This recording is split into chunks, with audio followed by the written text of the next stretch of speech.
All right, good morning. Um, Obviously, as you can see, crew, I'm not there. I'm off at a science PL meeting today, but I wanted to carry on and do our first lesson of Unit 2. So there should be a handout for you. At least I hope there's a handout for you called Lesson 2.1, and we're just going to kind of follow through with that, and we're just gonna get started talking about chemical reactions. So, whoa, off into the abyss. Um, so here we are. I'm just going to make sure that's actually showing up. It's been a while since I've done this to some extent. So let's do that. Oh, yeah, okay, that's better. So here we are with lesson 2.1. I'm going to try to go nice and slowly, but today we want to get down to the heart of the idea of what is a chemical reaction. And yeah, so let's get to it. What is a chemical reaction? And no doubt right now, Hannah and Hannah are both saying, well, a physical reaction is just anything where we move molecules or atoms around. But a chemical reaction is a very specific thing. A chemical reaction is what happens when atoms actually bump into each other and kind of move and stick to each other. So in a chemical reaction, we take individual atoms and smash them into each other, and they stick together and they stay together. And where they used to be apart, now they're stuck together. Or we could take two atoms that were already stuck together, and when they bounce into something, they could break apart. But in a chemical reaction, it's any time atoms or molecules get combined and stuck together, new bonds form, or they get pulled apart and bonds break. Or it could be both. So we're going to write that. A chemical reaction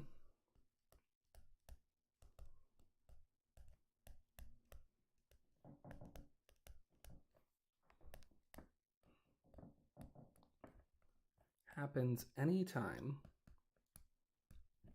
atoms collide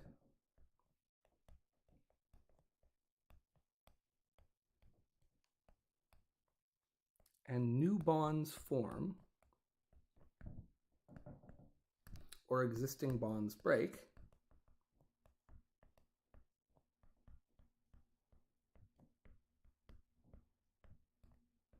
or both.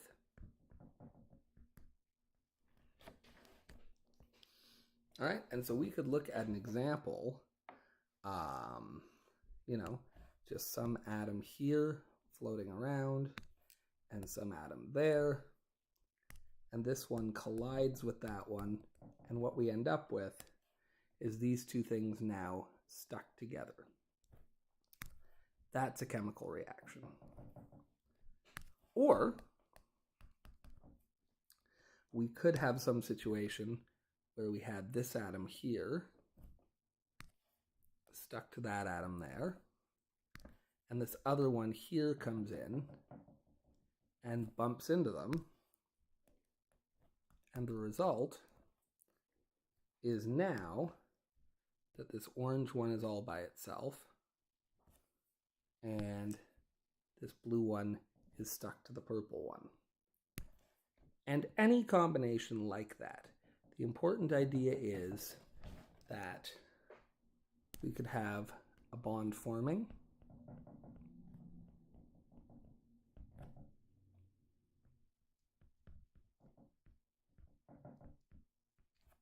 but we also could have a bond breaking. And both of these are signs that a chemical reaction has happened. To put it in Lego terms, because as you know, I essentially think that chemistry is just Lego. Anytime you take the bricks apart, or put the bricks together, that's a chemical reaction. On the other hand, if you just move them around, if you put them in different places, that's not a chemical reaction, that's a physical reaction. But if you actually physically break connections or make new ones, that's a reaction. So what's important to note? Well, one thing to note is that we never create or destroy atoms themselves in chemical reactions. Just take apart and put together. That's all.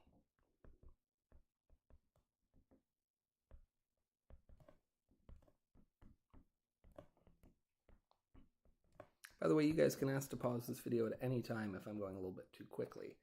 So, how do chemical reactions work? Well,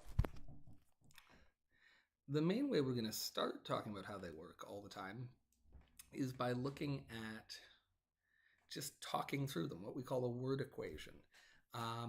And that's mostly where we're going to get today. But when we talk about a word equation, it just means describing in words what happens during a chemical reaction.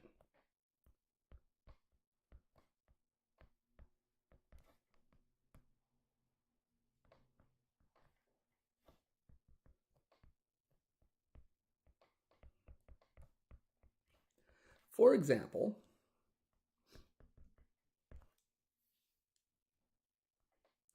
sodium metal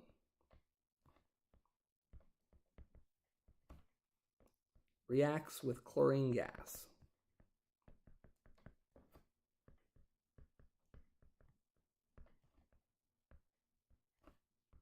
to produce, and you guys don't have to worry about predicting the outcome yet, but I'll quickly talk you through it.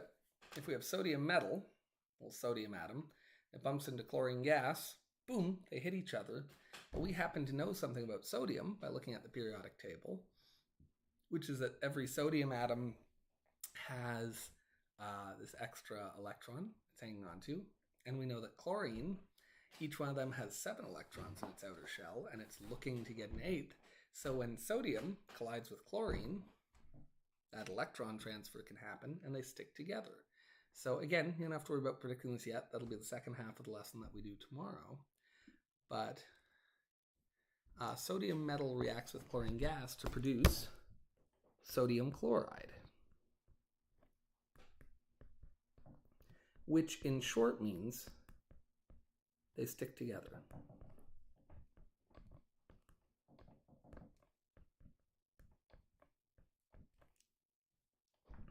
And that's it.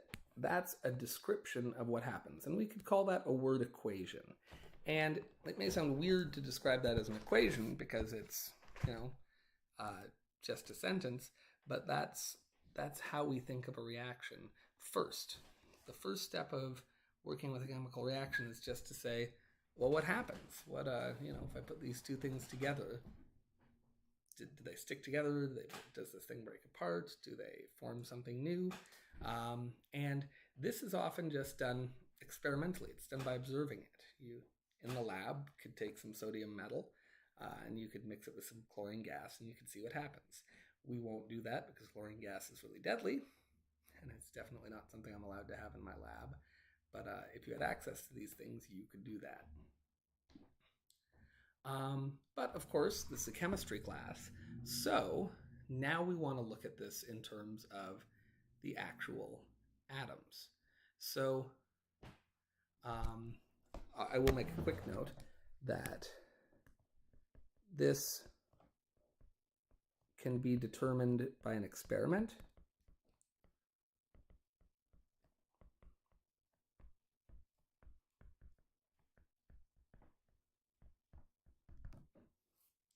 Or it can be predicted,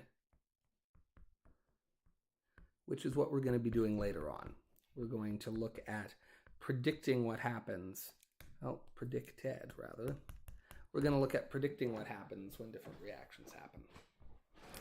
So now we can look at how we actually take that and turn it into what we call a balanced chemical equation. So what we want to do now, sorry, as close as you want to be. What we want to do now is look at, okay, we know that sodium metal reacts with chlorine gas and it produces sodium chloride. How do we turn that into a balanced chemical equation? And it's easier than you might think. So let's do this. What we want to do first is just write out exactly what we just wrote, i.e. sodium metal plus chlorine gas gives us sodium chloride. But what we need to do is say, well, what is each of these things? Now, sodium metal is very easy. That just comes from the periodic table, and that's just Na. And sodium is a metal, and metals can be had one atom at a time. So there's no equation, there's no numbers or anything like that. If you want a sodium atom, find a piece of sodium, atoms can bounce in there and just pull atoms off one at a time. So Na is fine there. Chlorine gas, on the other hand, if you remember, chlorine gas is one of our diatomic elements, which means that chlorine gas is always Cl2. I'm just going to write a reminder here that, remember, Hofbrinkel, right? Which is the diatomic elements. These are the elements that stick to themselves all the time. So anytime you're going to find chlorine, you're not going to find it just as Cl, but they always come in pairs. If you remember, a chlorine atom will form a covalent bond with another chlorine atom, and they float together as a pair. And then we need to figure out sodium chloride. And this you've been training for an entire unit, which is that sodium chloride, we can just do a bit of working, and when they come together, we can say, okay, well, every sodium atom, if we look at the periodic table, has how many electrons it wants to give up? That's right, 1. And because it gives them up, what charge is that? Yeah, oh, good job, guys. That's right, Mantha Chi, it's positive. And that means the first sodium we get would give away 1 electron. The second sodium we get would, by then we'd have given away 2 total. The third, we would have had 3 electrons given away. And chlorine, if we look at it on the periodic table, it has how many electrons? Yeah, that's right, 7. And so it's that 8th that we need. So it only needs to gain 1 electron. By gaining them, we say -1. And right there we go, oh, we have a match. So sodium chloride has this boring formula of just NaCl. But I want to make a note that you have to do this for every compound. You have to work out the formula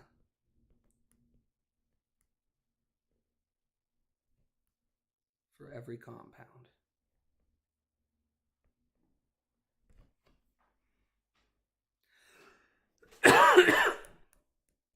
All right, there's no shortcuts. You can't just throw them together. If you look, the fact that this had a 2 here doesn't mean it's NaCl2. You still have to go there and say, okay, when they come together, what's that mean? And by the way, now we're ready to write this out. And we can say sodium is going to react with chlorine to form sodium chloride. By the way, the plus sign just means and or with. And this is the reaction. So on the left side of the reaction, everything over here is what we start with, and everything over here is what we end with. And the plus sign itself is the sign that the reaction has happened. Hopefully you've seen that before. So we start with sodium and chlorine, and we end with sodium chloride. Now, there's just one thing that should be jumping out at you.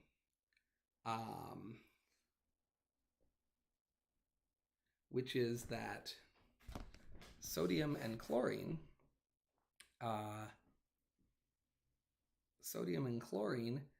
react to form sodium chloride But chlorine doesn't come as a single chlorine atom. It comes as this 2-pack.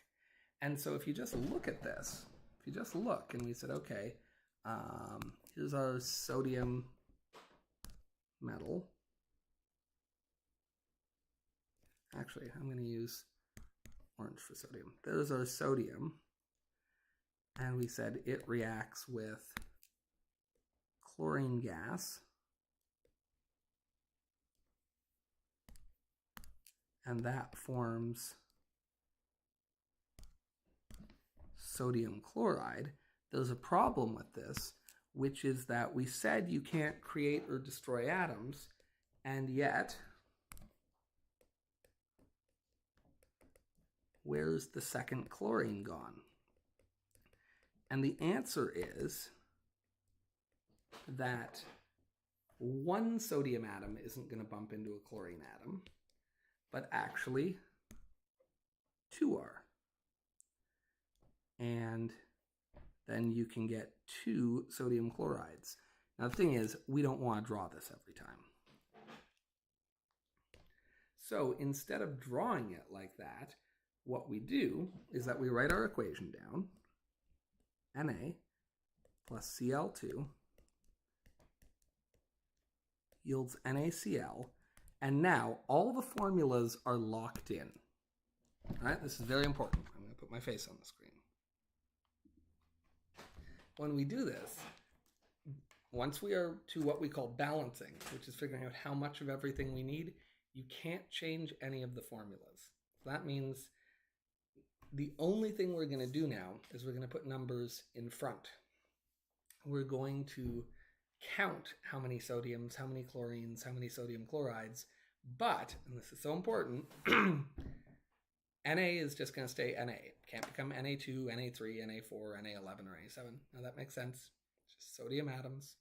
And chlorine is just going to stay Cl.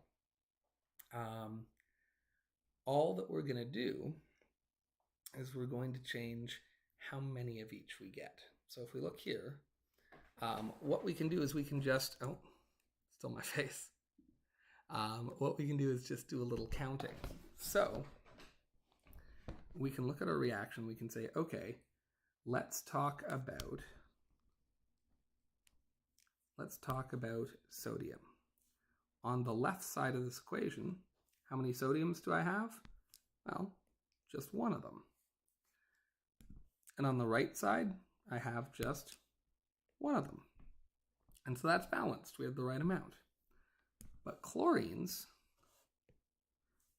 on the left side, I have 2.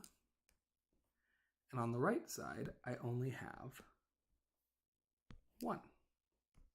Now, what is tempting would be to put a little 2 down here. The problem is we know that doesn't work because we know sodium only has 1 electron to give, and we know that chlorine only has 1 electron to take, right? If we want to draw it, that's what sodium looks like. That's what chlorine looks like. And so we know they come together as NaCl, which means I can't just put a 2 there because there's no such thing. So if I want more chlorine on the right side of the equation, the only thing I can do is I can put a number in front, and I can say, well, wait a minute, what if I got 2 of these? All right? What must happen is that to use up both of my chlorines, I must get 2 sodium chlorides. And we're going to remind ourselves, when balancing,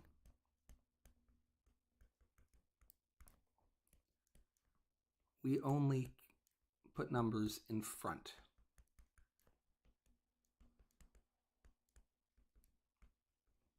Of each compound. And this is just counting.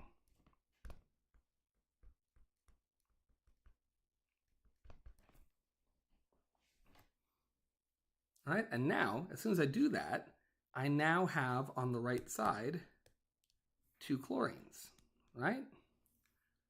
But because I got 2 more of this whole thing, I don't just have 2 chlorines now on the right side, I also have 2 sodiums. I'm going to have to go change that and say, well, now I have 2 sodiums, which means now this is balanced, but now this side isn't. because to use up both of these chlorines by getting 2 sodium chlorides, I can't get away with only having 1 sodium on the left side. So we say, oh, okay, that means I must have 2 of these, and that gives me 2 sodiums on the left side, and now we're balanced. This takes a bit of practice. All right, takes a bit of practice, takes being used to, and trust me when I tell you, nobody expects you to be good at it today. Right? It's not how it works. It takes some time. But that's the basics. Now, you should have done that in grade 10, but it's probably been a while. So for today, that's where we're going to stop. We're just going to stop with the idea that chemical reactions happen when things bump together. And for now, you don't have to figure out what the reaction is. I'll always tell you. I'll say sodium reacts with chlorine to make sodium chloride. You get that. What I want you to be able to do is say, okay, given that that happens, can I balance this? Can I count? Now, again, that takes some practice. So, where do we practice that? Funny you should ask. I've got the little practice app, as usual, and I'm just pulling it up here, and I'm going to show you how you can practice this, which is what I want to do between today and tomorrow.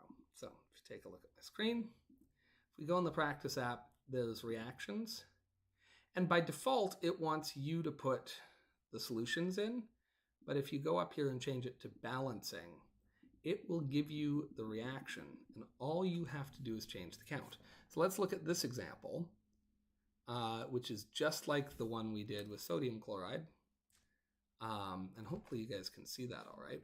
It's saying Ag plus Cl2 gives AgCl.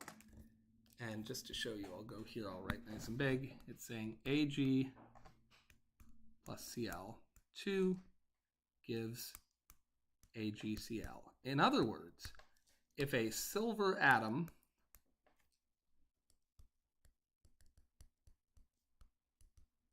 bumps into chlorine gas, it gives us silver chloride. And the only question here is how many of each?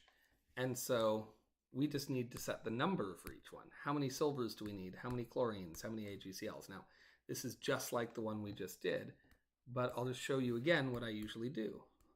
I go, okay, on the left side, how many silvers? Well, just 1. And on the right side, we have also 1 silver. I'd say, okay, for now, those match up. Great. What about Cl? I'd say, well, on the left side, we have 2 of them, right? Because they come in pairs. And on the right side, we just have 1, because there's only 1 in each AgCl. And that isn't balanced. So then to balance it, tempting to go like this, but you can't do that. You can't change the compound. If you look at the balancing here, the only place you can put a number is in front. All you can do is count. So I would say, well, if I have 2 of those, that solves my sulfur problem, or my chlorine problem rather, because now I have 2 chlorines. The problem is it also changes how many silvers I have, because here they're a compound. So I have 2 of those, which means that this is no longer balanced. All right, so now on the left side I have 2 chlorines, on the right side I have 2 chlorines. Those are happy, but on the left side I have 1 silver, and on the right side I have 2 of them. So that's not happy. And again, all I can do is count them. I can say, well, instead of 1 silver atom, I must get 2 of them, and now that's balanced. So 2 silvers reacts with 1 chlorine gas to give us silver chloride. We check our work and it says, yeah, that's good. And you can keep going. Here's one. Here's a super annoying one. I'm just going to copy and paste this. Where we have bismuth reacting with bromine to form bismuth bromide. Okay, and if you can see that, the issue here is that bismuth atoms, bromine's another one of our diatomics, right? Hofbrinkel. So anytime we see any of these things, they have to come in pairs. So we get Bi reacting with Br2, and the product, because bismuth has 3 electrons to give, and bromine only wants to take 1. If you had to work this out yourself, you'd say, well, 1 bismuth gives away 3 electrons. Bromine only wants to take 1. 2 bromines would take 2. 3 bromines would take 3. And so you get Bi Br3. That's the formula. It's already done for us here. So now when we go to balance this, we do the same thing, where we say, okay, what do we have on the left side? What do we have on the right side? And is it balanced? Bismuth on the left side, we have just one of them, right? And on the right side, we have just one. So that's balanced. Bromine on the left, we have 2. And on the right, we have 3. Oh no, what do we do here? That doesn't work nicely at all. In fact, odd numbers suck. So if you have an odd number, just double it. So what I'm going to do is I'm going to take this and say, okay, instead of 1, let's just change this to 2. And as soon as I do that, now I have 2 bismuths. So it changes that number. In fact, I'm going to color code us here. So now I've got 2 bismuths. Going to have to solve that problem. And I've got 2 times 3 is 6. I've got 6 bromines now. If each one of these things is 3 bromines stuck to a bismuth, if I have 2 of them, that's 6. Well, that hasn't solved any of my problems. In fact, now both of these stink. But at least we have no kind of odd numbers here. So now to make bismuth match, instead of 1 of them, I need 2.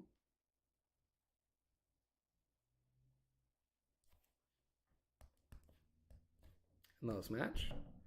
And then I need this to get to 6. And what do you have to multiply 2 by, right? If bromines come in pairs, how many of those do I need to get 6? Well, there's 2, 4, and 6. I would need 3 of these guys.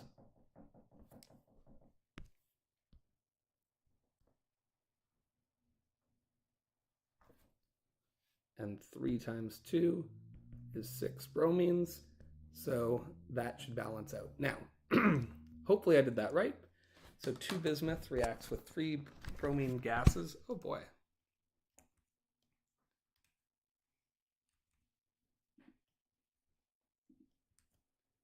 So what did we just say? 2 bismuth, yeah, reacts with 3 bromine gases. And that's going to be 2 bismuth atoms and 6 bromine atoms. And that's going to give us 2 BiBr3s, which is 2 bismuth atoms and 3 bromine atoms, though they're stuck together. And we can check that. That says I'm correct. Great. Now listen. You're probably going to stink at this at first. Unless maybe like you really like did this to town last year in grade 10. But most people tend to forget this between grade 10 and grade 11. And that's okay. There's nothing wrong with that. Just keep at it, plug away, do some practice today. That's all your work for today.